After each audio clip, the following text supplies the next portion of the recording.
왜 예상치 못한 죽음이 있어야 하나? 그분들이 죄가 많아서 그렇게 사고를 겪지는 않으셨을 거거든요. 안타까운 현실이지만.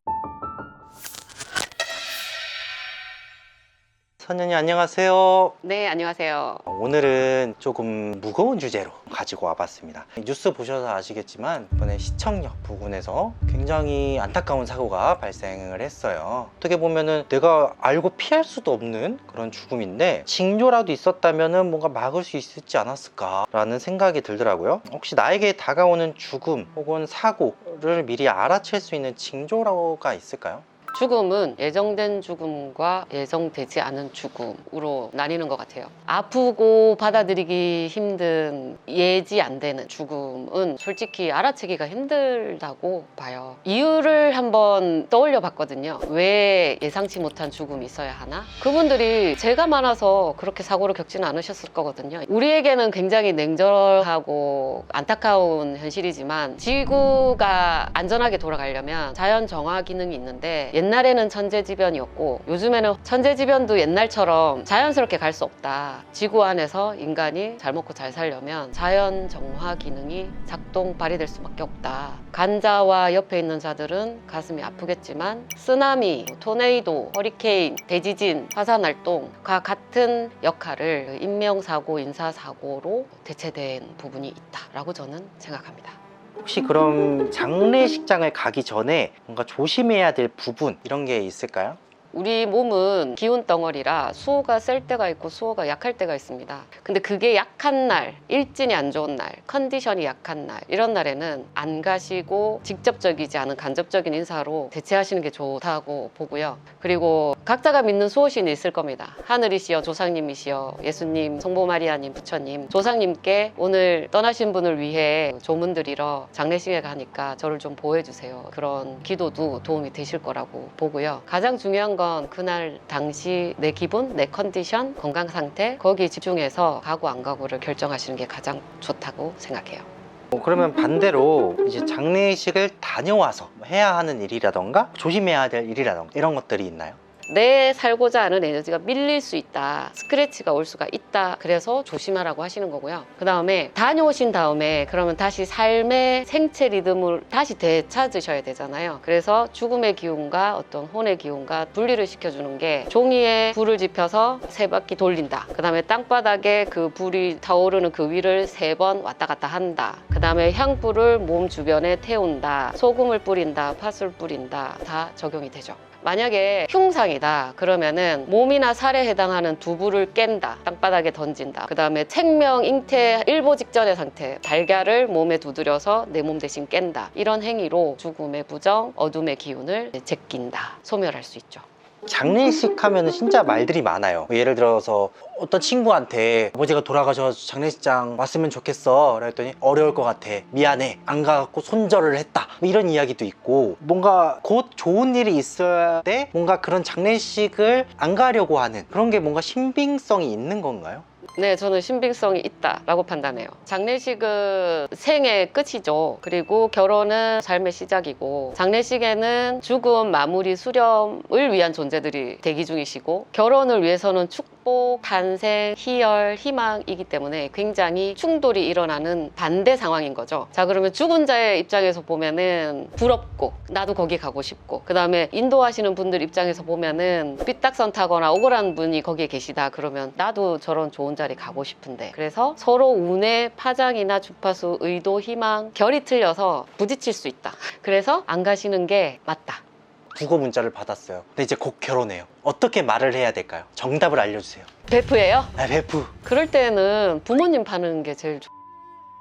이런 말도 있어요. 장례식장에 다녀오면은 물건을 하나 사서 들어가라. 들어보셨나요? 네, 그러니까 다른 장소에 갔다가 너희 집으로 가라, 너희 일터로 가라 인 거죠. 자, 원리는 앞에 설명드린 것과 연장선인데요. 내 기운 덩어리에 삶의 에너지가 오골오골 하면서 나는 삽니다. 우리 눈에 보이지는 않지만 에너지 덩어리인 내가 장례식장에 갑니다. 죽음의 기운, 어둠의 기운, 추스름의 기운이 나랑 이렇게 공존하고 있단 말이에요. 자, 근데 우리 집에 바로 가면 이걸 바로 들고 가는 거야. 내 일터에 평소에 들고 가면 어둡거나 안개 끼거나 먹구름 끼거나 보름난 기운이 같이 가는 거라고. 근데 다른 데 가면 그들은 나하고 연관성이 없어요. 이 죽음하고 연관성이 없어요. 그리고 식당, 가게, 카페 많은 사람들이 왔다 갔다 오록을 하죠. 그러면 분산됩니다. 남들 기운도 섞었네. 그래서 서로 교란, 간섭, 상호작용을 하면서 내 원래의 일진의 복으로 돌아와요. 여기 떨구고 우리 집 가자 이 말인 거죠. 자, 그 다음에 이 에너지 덩어리가 기고 혼이다. 그러면 어머 맛있는 아이스크림 있네. 거기 머무는 거죠. 우리 집에 같이 안 가고. 그런 원리가 있습니다.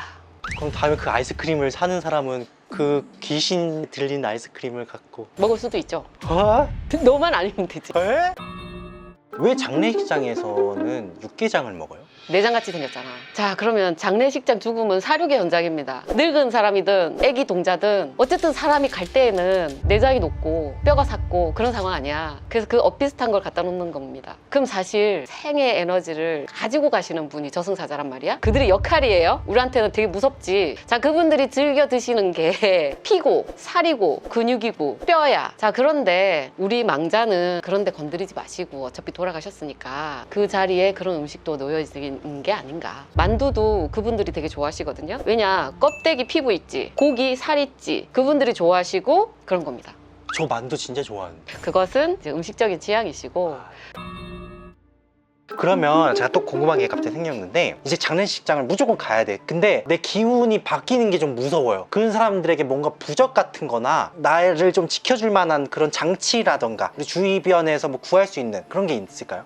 1번, 내가 생각하는 순간 나의 모두는 바뀐다. 믿음, 천국, 불신, 지옥. 내가 오늘 컨디션도 별로고 몸도 다운이고 기분도 다운이라 사실은 나의 보호막이 약하다. 그러나 이 친구 이 상황만큼은 장례식에 갈 수밖에 없다. 그러면 나 오늘 건강하리요, 나 오늘 안전하리요. 1번 다짐. 근데 이제 사람은 좀 약한 존재니까 수단과 방편이 있으면 마음이 든든하잖아요. 그 수단을 소금 한 주먹 아니면 종교적인 상징물 다 도움이 돼요. 왜냐면 영과 인간끼리 약속이 있기 때문에 이 물건은 무엇의 상징이고 무엇 에너지의 총집합이라는 게 혼과 수호신 세상에서도 약속이 되어 있습니다. 그래서 내가 이 물건만 있으면 마음이 편해. 이 물건은 날 지켜줄 거야. 그런 물건 가져가시면 좋죠.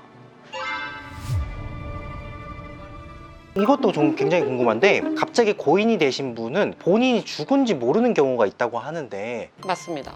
그러면 이제 홀령과 대화를 해보면 누군지 이름 까먹을 때도 있고요. 그러면 문중피 혈통은 유지가 되되 성씨는 남으나 이름은 사라집니다. 그래서 망자 김씨 이렇게는 적어도 이름까지 적는 것은 산 사람들의 예의이고, 영혼의 세상에서는 성씨 몇 대손 뭐 몇 번째만 남고요. 그리고 급작스럽게 생을 마감하신 분들은 자기가 예측하지 않거나 사주의 타이밍이 아닌 경우 모릅니다. 우리 아들 어디 갔지? 여긴 어디지? 나는 누구? 이 상태가 되세요. 그러면 천국에 가시거나 아니면 중천에서 업을 닦고 계시거나 지옥에서 심판받고 계시기보다는 구천을 떠돌고 계신 확률이 높죠. 그런 경우에는 아직 살아있는 듯 느끼니까.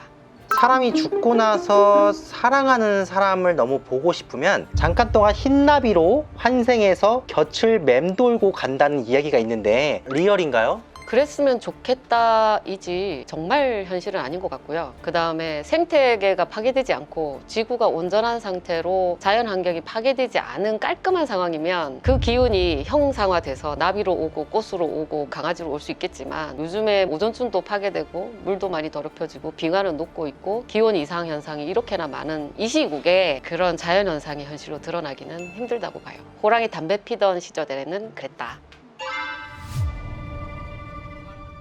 크게 보면 생과 사는 공존이고 한 곳에서 만난다고 하지만 만질 수 있는 내 사랑의 대상이 없어지는 건 굉장한 슬픈 일이 맞거든요. 허나 이미 생사가 바뀐 상황이시기 때문에 혼들의 세상은 또 우리와 다른 희열과 행복이 있으시니까 그 영을 길어주시고 아름답게 기억해 주시기를 말씀드리고 싶고요. 옛말에 개똥밭에 뒹굴어도 저승보다 이승이 낫다고, 오늘 우리가 이 살을 가지고 눈으로 바라보며 친구든 부모든 사랑하는 대상이든 그 따뜻한 온기로 만질 수 있다는 것, 머리카락이 잡힌다라는 것, 이게 얼마나 큰 행복이고 축복인지 내 스스로 매일매일 좀 되새기시고, 그거를 망각하고 속세에 찌들려서 사시는 친구분들, 동료분들이 계시면 꼭 같이 이런 내용들을 공유하셨으면 좋겠어요.